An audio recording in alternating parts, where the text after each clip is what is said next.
Este mes lo hemos declarado y lo he declarado el mes de la fe. Diga conmigo, el mes de la fe.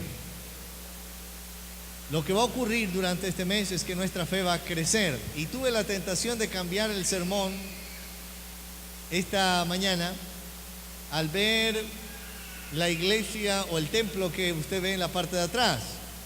Y dije, ¿será que me equivoqué de mensaje? Porque podría haber predicado sobre el valle de los huesos secos. Pero más bien decidí que si no tenemos fe, nos veremos como esos huesos que están ahí. Así que si no tenemos fe, ¿quién está aplaudiendo por ahí? Pero si no tenemos fe, nos veremos como esos huesos que están ahí. Pero como usted tiene fe, no se va a ver así. Entonces dicen gloria a Dios.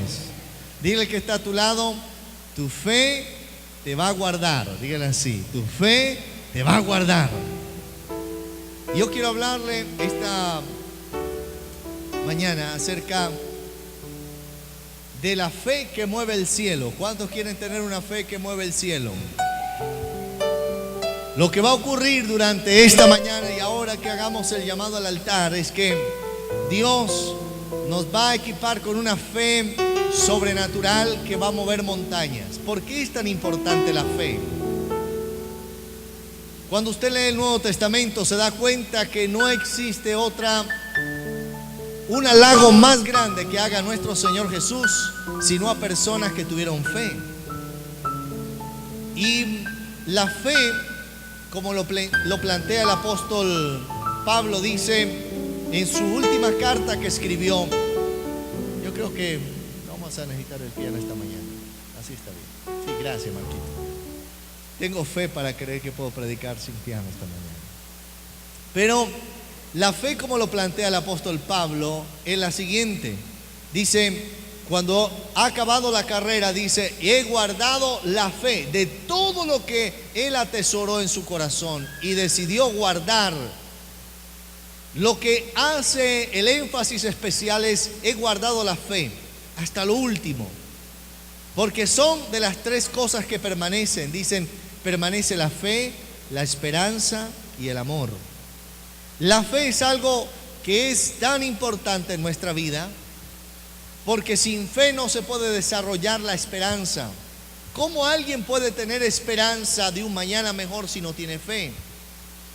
Por eso, si el enemigo logra arrebatar tu fe, menguar tu fe o mi fe, va a debilitar todas las demás áreas, va a debilitar la esperanza, las ganas de vivir, el creer que Dios va a hacer algo especial.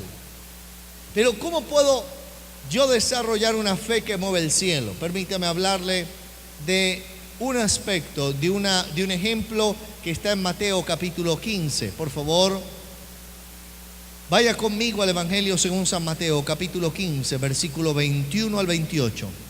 Solo estos versos, Mateo capítulo 15, versículo 21.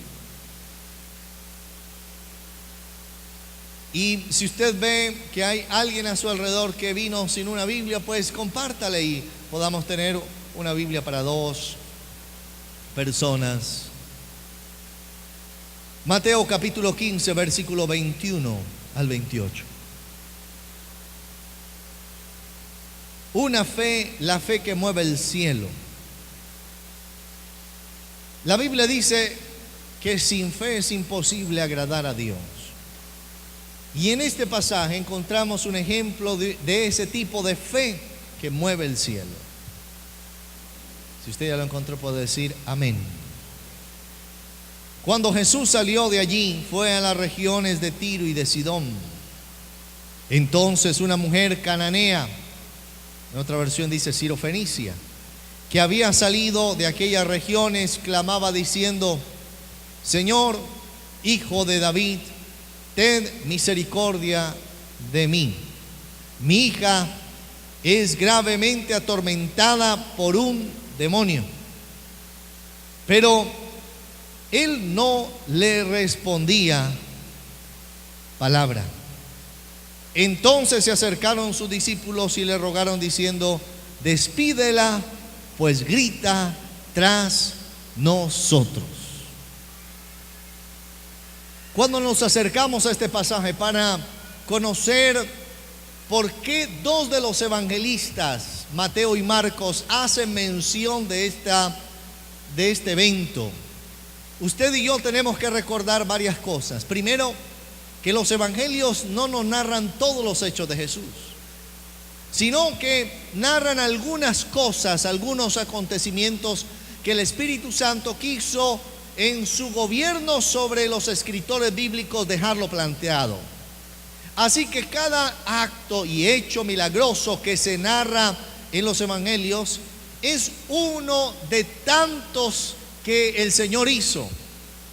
En una exageración, uno de los apóstoles dice: si contara las cosas que Jesús hizo y enseñó, no cabría en ningún libro en esta tierra, para decirnos que fueron muchos los hechos.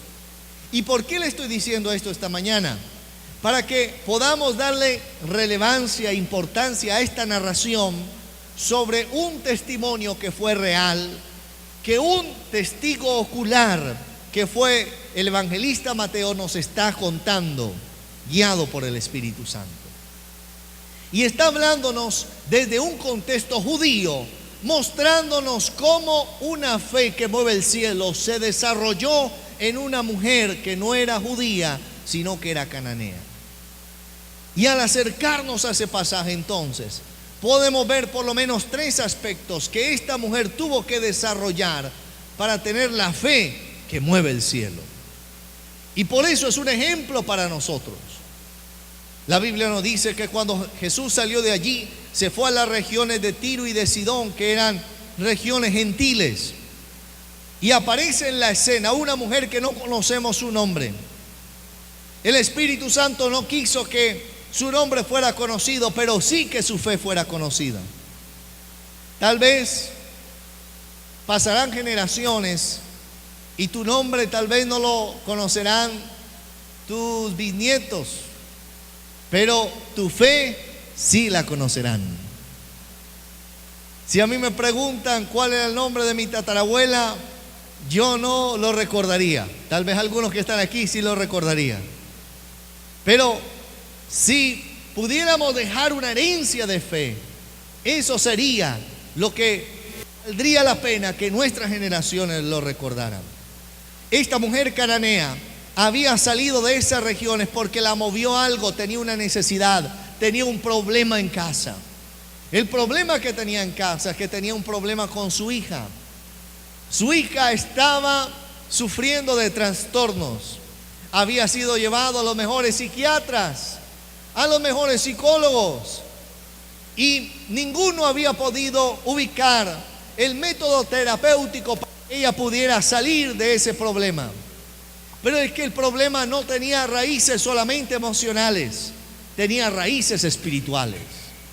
Esta joven había estado tal vez con contacto en los rituales cananeos, que eran rituales de brujería y de hechicería, y había quedado poseída por un espíritu, estaba endemoniada. Así que no había la ciencia no tenía respuesta para esa necesidad. Pero ella conoció que Jesús sí tenía respuesta para esa necesidad. Y sale a buscar a Jesús. ¿Y qué es lo primero que ella desarrolla? Desarrolla una fe que no se desmaya. Una fe que no se desmaya. Yo no sé cuántos alguna vez aquí se han desmayado. Levanta su mano, yo quisiera saber. La única experiencia de desmayo en mi vida, yo no sé por qué uno cuando se va a desmayar se desmaya en el lugar menos indicado. Pero a mí me ocurrió que cuando me habían invitado a orar por un enfermo, un hombre que ya partió con el Señor, la oración no fue muy efectiva, pero Dios hizo un momento de restauración muy lindo. Un hombre que tenía un cáncer terminal y se reconcilió con Dios en esa ocasión que fuimos a visitarlo. Tenía 18 años, yo de edad, y con un grupo de jóvenes fuimos a ese lugar a orar por este enfermo. Era en Buenaventura. y nos habíamos ido en ayuno, el cambio de clima. Después de estar orando por esta persona, nos ofrecen una gaseosa, una manzana Postobón. Y todos esos elementos hicieron que yo me desmayara. Y lo último que recuerdo es que estábamos orando, y lo único que le dije al que estaba a mi lado, dije: cójame, cójame. Eso es lo último que me acuerdo. Cuando volví en sí, la dueña de casa nos había preparado un sancocho de pescado. Yo creo que dijeron: estos muchachos están débiles. Y como buena costeña nos preparó un sancocho de pescado que fue muy oportuno porque no teníamos para el almuerzo ese día. Así que Dios usó mi desmayo para una provisión sobrenatural en aquella época. Pero cuando vienen los desmayos es porque las fuerzas se han acabado. Esta mujer tuvo una fe que no se desmayó frente a la adversidad.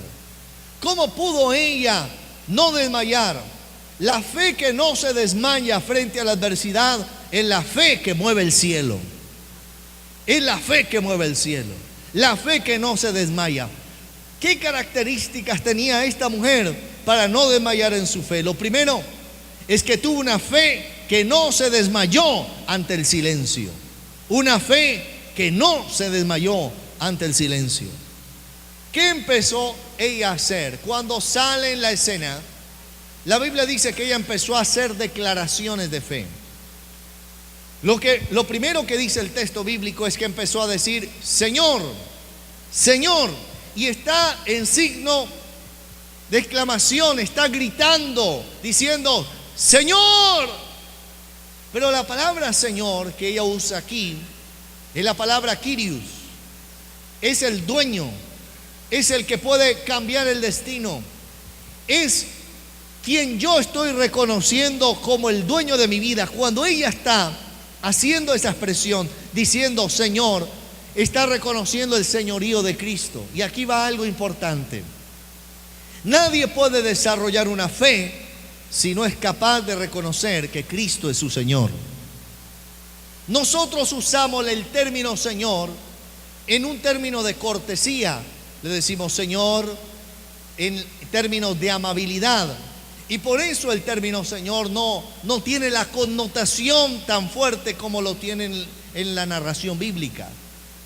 Pero el término Señor dentro del contexto judío no se le decía a cualquiera. Era un término que se refería al esclavo a su dueño, la esposa a su esposo, en señal de respeto y de decir: eres quien tiene propiedad sobre mí.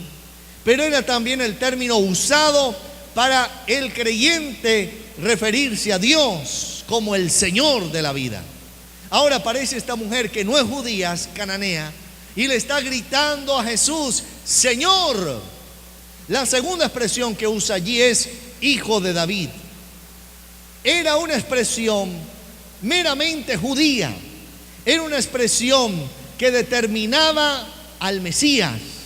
Solo el Mesías sería llamado el Hijo de David. El Mesías significa el ungido. La palabra Mesías, que la misma palabra Cristo, cuando yo digo Jesucristo, estoy diciendo Jesús el ungido, el Mesías. Ahora ella está diciendo cosas que ningún fariseo ni saduceo se atrevía a decir. Llamar a Jesús Señor y llamarlo el Hijo de David.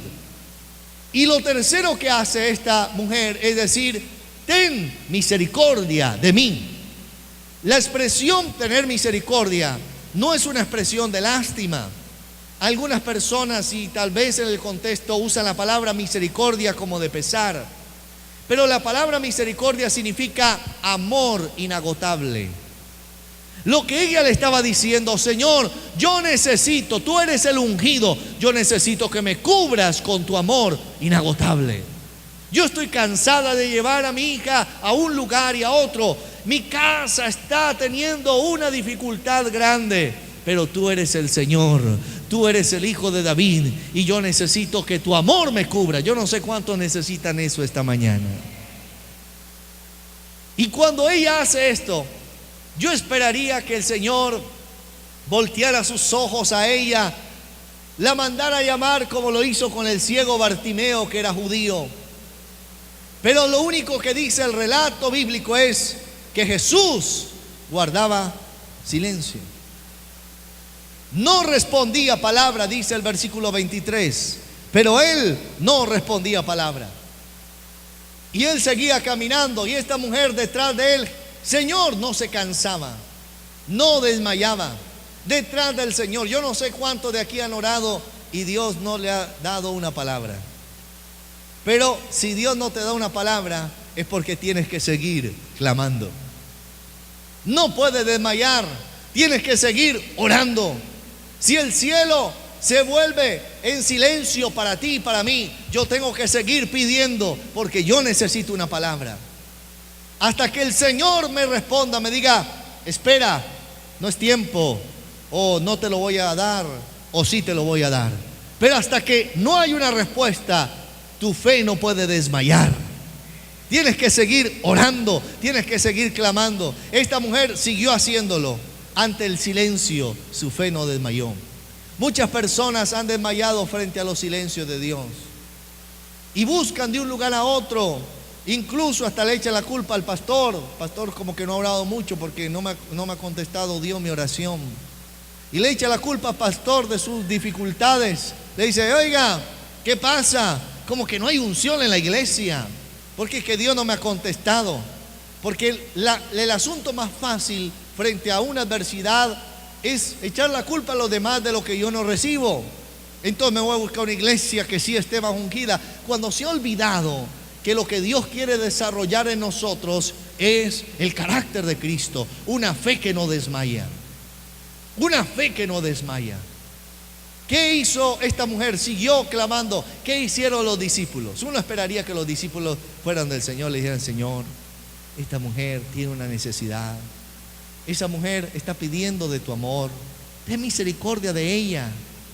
Pero el texto que dice, versículo 23, acompáñeme ahí, dice, entonces se acercaron los discípulos y le rogaron diciendo, mire esta expresión, le rogaron, o sea, le dieron el favor, le dijeron, por favor, Señor, por favor, te vamos a pedir algo de corazón. Esto es lo que nos mueve el corazón, estamos conmovidos. Echa a esa mujer de aquí que nos fastidia tanto. Esa mujer está molestando mucho. Imagínese el corazón de los discípulos. Si usted se hubiera encontrado a los pastores o a los apóstoles en aquel momento, ellos no lo hubieran tratado como un saludo de amistad, Dios te bendiga. No, su carácter era fuerte, era un carácter que no había sido moldeado todavía. Estaban en procesos y por eso eran toscos, groseros. Venían de una condición de pescadores donde su trato con la gente era mínimo. Su trato era con el pescado. ¿Y cómo trataban al pescado? Mal, lo mataban. Así que ellos tenían que aprender que ahora era algo distinto. Pero ellos se sienten incómodos porque tenía una mujer corriendo como loca detrás de ellos. Señor, ten misericordia de mí. Despídela, despáchala. Y uno esperaría también que el Señor lo reprendiera, le dijera, oiga, ¿ustedes qué les pasa? Les falta amor, les falta misericordia. Pero uno ve algo distinto. ¿Qué hizo el Señor? El Señor llega y la mira y le dice, versículo 24, y respondiendo dijo, yo no he sido enviado a las ovejas, sino a las ovejas perdidas de la casa de Israel. Mire lo que el Señor le está diciendo. Dice, mire, tú estás perdida, pero hay otras ovejas que están perdidas, así que yo voy primero a las ovejas judías y después hablamos. Hoy no tengo tiempo para ti. Hoy no puedo atender tu petición. Búscame en otra ocasión, porque es que ahora voy a las ovejas de la casa de Israel.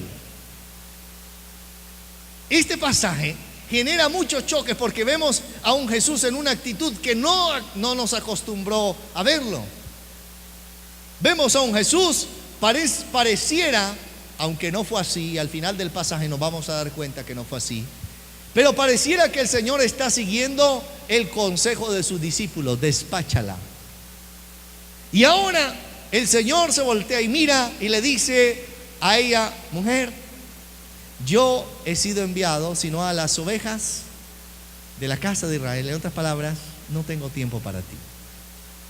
¿Y qué hace esta mujer? Recuerde que esta mujer tiene una fe que no desmaya. Si no desmayó frente al silencio, tampoco se desmayaría frente al rechazo. La fe que no se desmaya es una fe que no se desmaya frente al rechazo. ¿Qué hizo ella cuando el Señor le dijo: no tengo tiempo para ti? Mire el texto. Cuando ella escuchó que Jesús le habló, entonces, verso 25, ella vino y se postró delante de él diciéndole: Señor, socórreme. ¿Qué hubiéramos hecho nosotros? Bueno, me voy a buscar a otro porque usted no me quiere. A mí me dijeron que usted me amaba, pero usted no me ama. Entonces me voy a buscar a otro señor. Voy a buscar otra circunstancia. Pero ella no, ella dijo: no, aquí no voy a perder mi oportunidad. Esta es la oportunidad que Dios me ha dado. Mi fe no se desmayará frente al rechazo. Hay gente que frente al rechazo actúan con orgullo. Hay gente que frente al rechazo dice: yo a ese trabajo jamás volveré. Tiene que el jefe pedirme perdón, venir de rodillas y cantarme de rodillas: te pido, te imploro. Se lo saben, ¿no? Marcos es experto en eso porque él cantaba música huasca, popular, es la misma cosa. Y algunos con ese orgullo: no, y tienen que venir. ¿Y qué si no vienen? ¿Qué actitud tuvo esta mujer para desarrollar una fe que venció el rechazo? Tuvo humildad para correr, humildad para decir: no importa que me rechaces, yo no puedo dejar pasar esta oportunidad. Esta mujer corre y se postra ante el Señor, cosa que no hacían los líderes religiosos de la época, pero ella lo hizo. Y después le dijo: Señor, yo necesito que tú me socorras. Cuando ella va y se humilla delante de Dios, está adorando. Está no solamente teniendo una actitud de humildad, sino también de adoración. Aquí viene esto. Tu fe jamás va a desmayar si cuando sientes que todo se está moviendo y se está hundiendo, tú caes de rodillas delante del Señor y le dices: Señor, tú eres el único que puede sacarme adelante.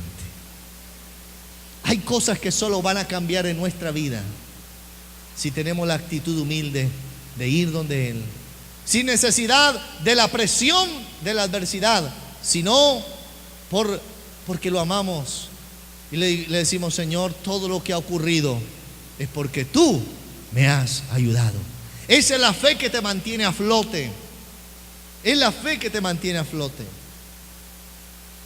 Cuando uno va a excursiones o a paseos en el mar, lo primero que uno quiere que le coloquen en las lanchas o a Islas de Rosario, cualquier otro tipo, o Hanchaco, ladrilleros, es que un chaleco salvavidas. Y si le pasara un chaleco que no le quedara bueno o estuviera malo, usted no usaría ese chaleco. No se sentiría seguro. No se sentiría seguro. Porque frente a cualquier cosa que puede pasar, lo que te asegura o lo que me asegura el chaleco salvavidas es que voy a mantenerme a flote, así me canse o así no sepa nadar. La fe es eso. La fe es lo que te mantiene a flote cuando de pronto vas en tu vida y se levantó una ola de aquellas que ni te imaginas que puede aparecer. Y te sientes que te estás ahogando. La fe te ayuda a salir adelante. Por eso la fe es tan importante. No desmayar cuando hay rechazo. Cuando alguien te rechazó, puedes tener la humildad de decir: Señor, yo continúo adelante. Estaba a punto de recibir mi primera credencial como ministro hace varios años atrás, como 19 años, 18 años. Y estaba feliz porque era la primera credencial que daba el concilio, reconociendo que posiblemente en mí había un ministerio. Y estaba el director del seminario bíblico, quien es un hombre a quien yo admiro mucho.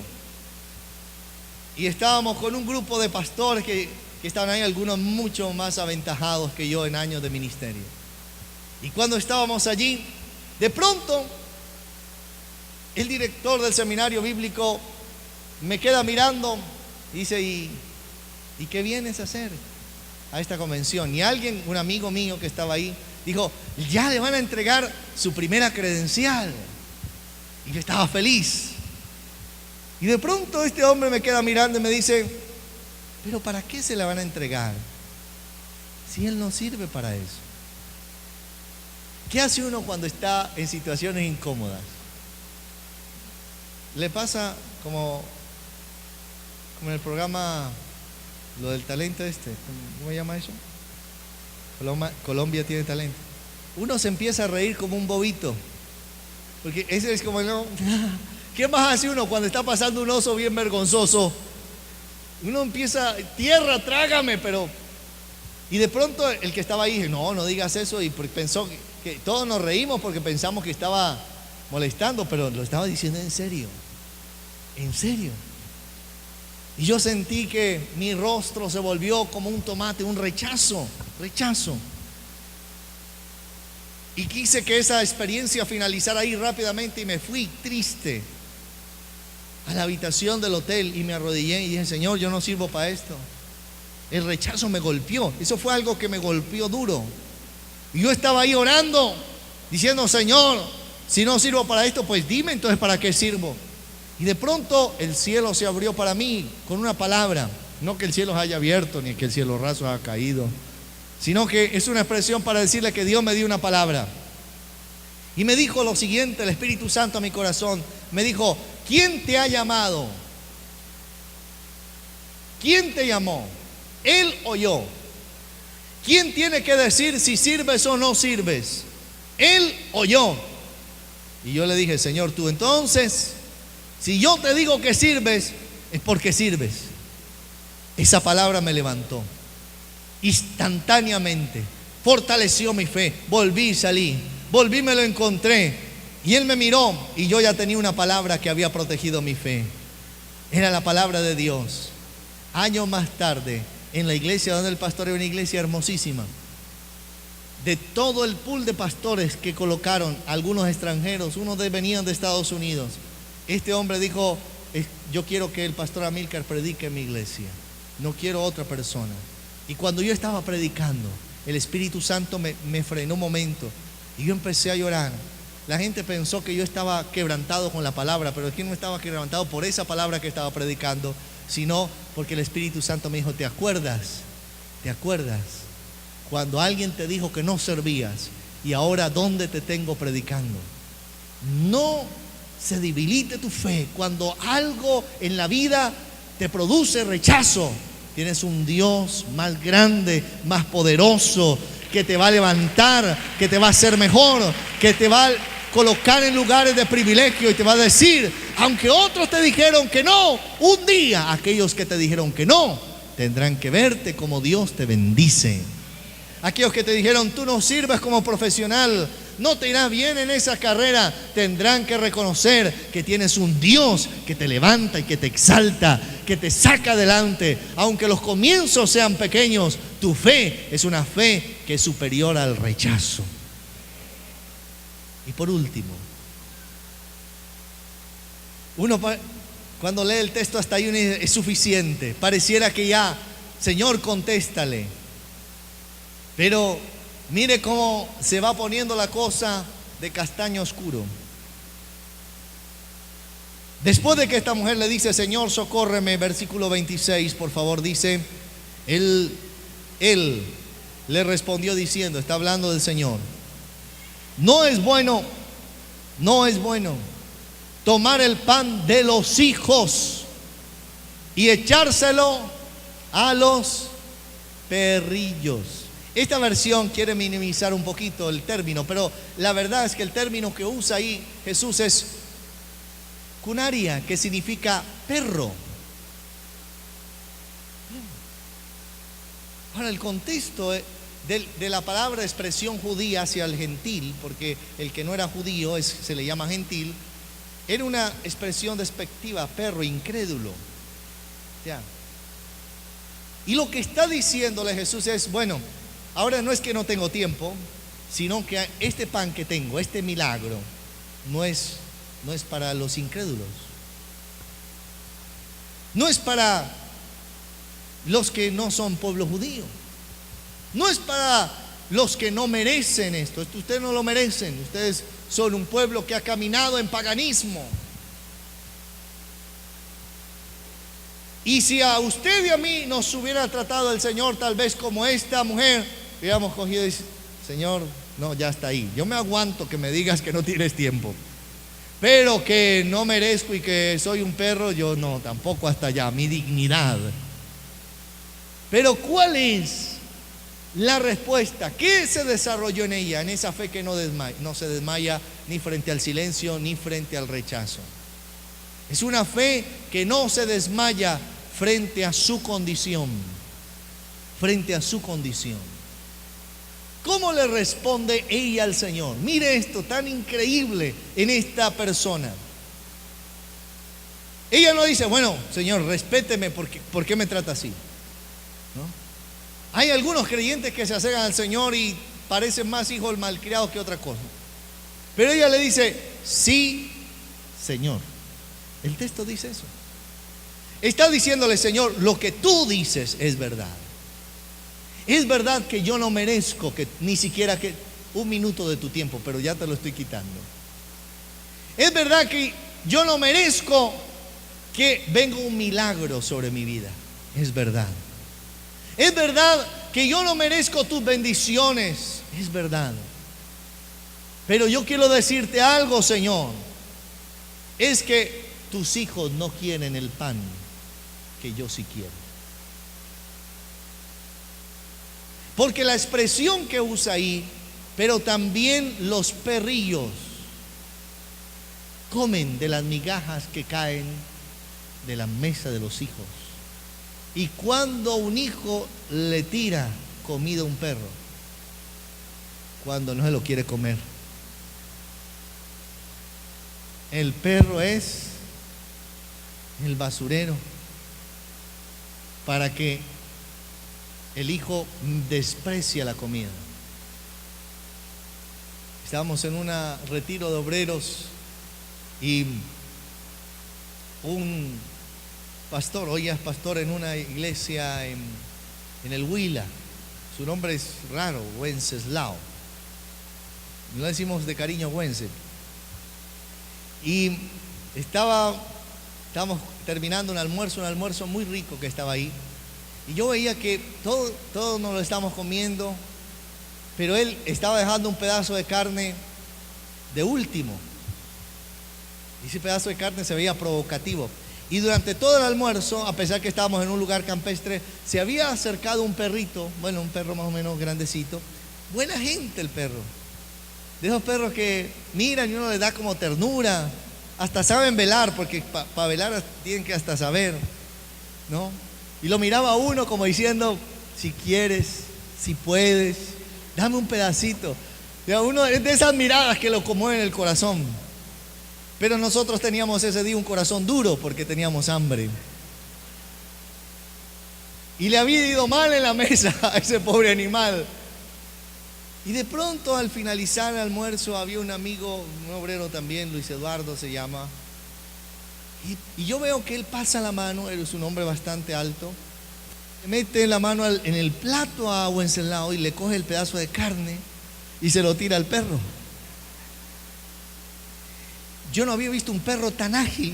Ese perro apenas vio ese pedazo de carne en el aire, reaccionó y ¡gram! Se lo comió de una, eso ni lo masticó, solo se lo tragó. Tanto que Wenceslao no tuvo tiempo ni de reaccionar. Y de pronto con pesar, con voz de lástima, y no estoy exagerando, estoy narrándole el hecho, dice, y yo que había dejado mi carne para lo último. Y Luis Eduardo se volvió rojito y dijo, ¿cómo es posible? Yo pensé que ya no querías. Y no la estaba dejando para lo último porque la veía tan rica que dije, de último me la como. Pero el perro se comió la carne. No podíamos, eso hizo que lloráramos de la risa y todo el retiro estuviéramos recordando la cara de Wense por el pedazo de carne que se la comió el perro. Ahora tenemos una mujer diciéndole, Señor, los hijos de Israel no quieren lo que tú tienes, pero yo sí lo necesito. Así que sí, tú me puedes dar una migaja de pan. Yo no merezco estas bendiciones, pero tú, Señor, puedes darme una migaja de pan. Y cuando esta mujer pronuncia esto, mire la respuesta del Señor. Una expresión de admiración. Oh mujer, grande es tu fe. Eso es lo que estaba esperando. Yo quería mostrarle a esta partida de incrédulos que tú, que te habían rechazado, que vieron ellos cómo yo te rechacé, cómo te traté, seguiste firme en tu fe, por eso tu fe fue grande. Cuando las cosas no se te dan como a otros se le dan, y ves que otro recibe las cosas más fáciles que las que tú tienes, que a ti te ha tocado luchar 2 veces más que lo que otros le han tocado luchar, alégrate, porque Dios ha desarrollado una fe mayor en ti. Porque la adversidad te hace mejor.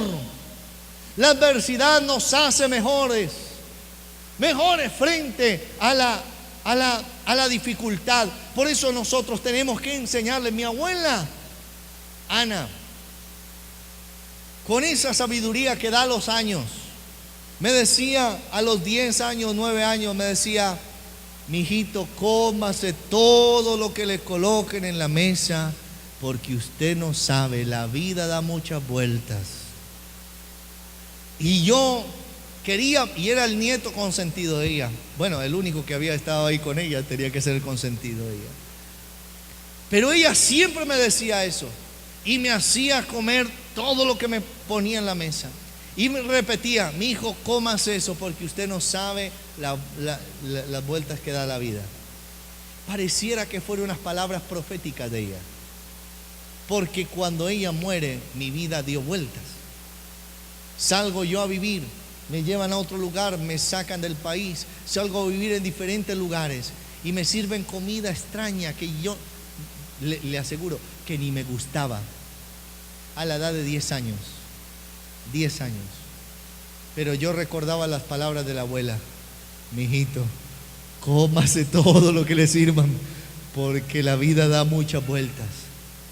Increíblemente me tenían en las casas y la gente que estaba ahí decía, oiga, este niño tan juicioso se come todo lo que le servimos.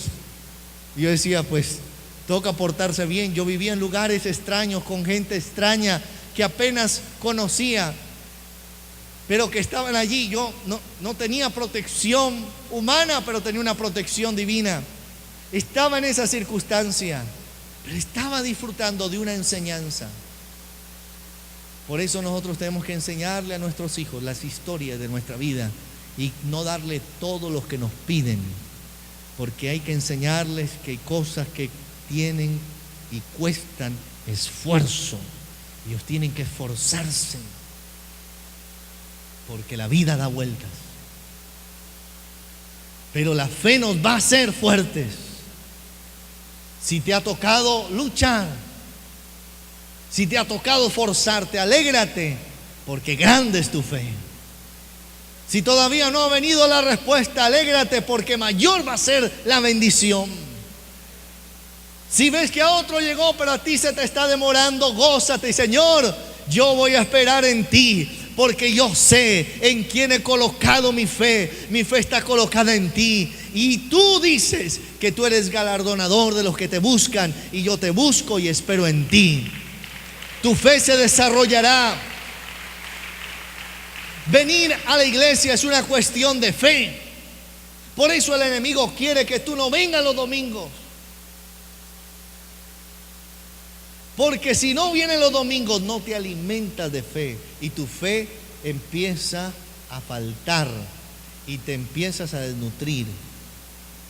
Nadie dijo amén, pero así es.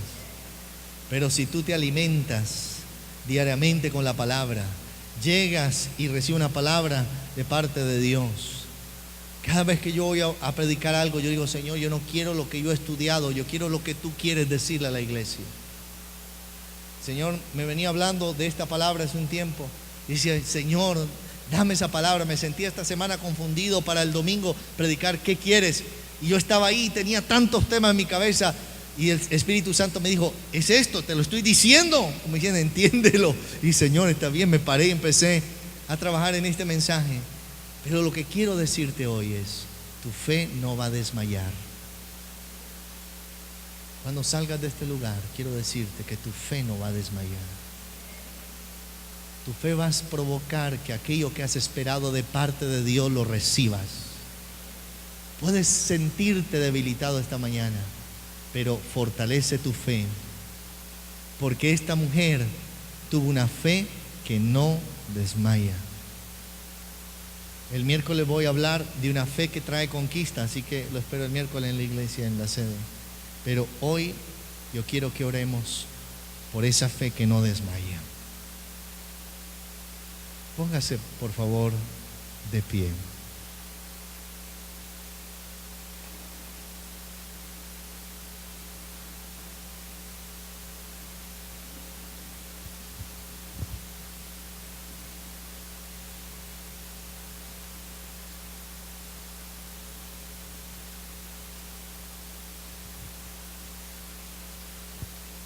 Y quiero que cierre un momento sus ojos.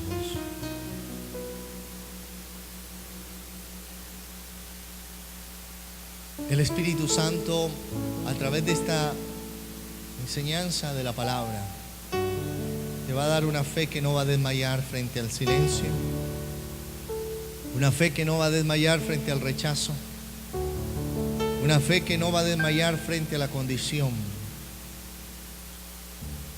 Es una fe que va a hacer que algo sobrenatural ocurra. Pero yo quiero hacer algo mientras tienes tus ojos cerrados. Tal vez sientes esta mañana que tu fe ha estado a punto de desmayar. Y el Espíritu Santo, actuando a tu favor, te dice, no desmayes por las decepciones. No desmayes porque otros te han decepcionado.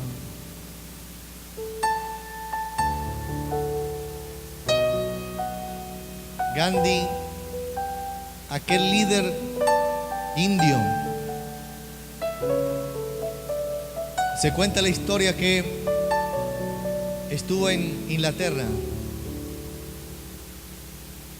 Antes de regresar a su país, escuchó de la iglesia cristiana, y fue una iglesia cristiana. Y cuando iba a entrar a la iglesia cristiana, porque él ya había tomado la decisión de vestirse como sus raíces culturales le enseñaban, con sus sandalias, con su túnica, el ujier que estaba en la puerta de aquella iglesia no lo dejó entrar. Otra sería la historia de la India, si el ujier lo hubiera dejado entrar. Y el ujier no lo dejó entrar porque le dijo, vea señor, así usted quiere entrar, en esa condición no puede entrar. Venga vestido de otra manera y puede entrar. Y estas fueron las palabras de Gandhi. Dijo lo siguiente: los cristianos tienen un buen Cristo. Lástima que Cristo tenga tan malos cristianos.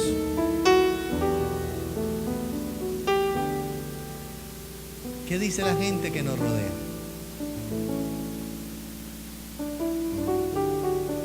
¿Qué dice la gente que nos rodea?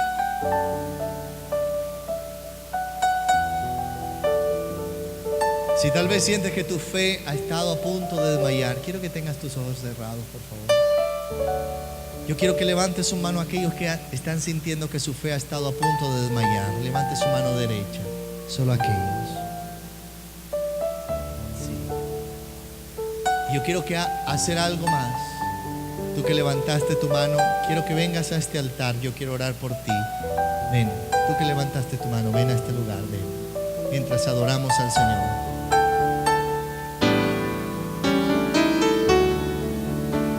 Yo sé que estás aquí.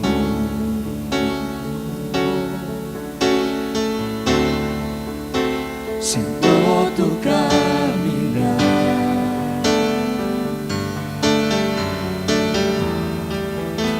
Te mueves entre el pueblo.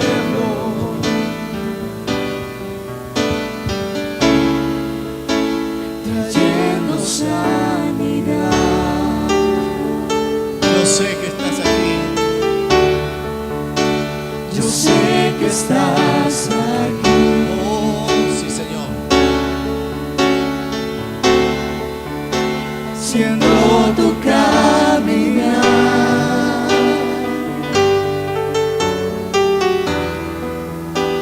Te mueves entre el pueblo.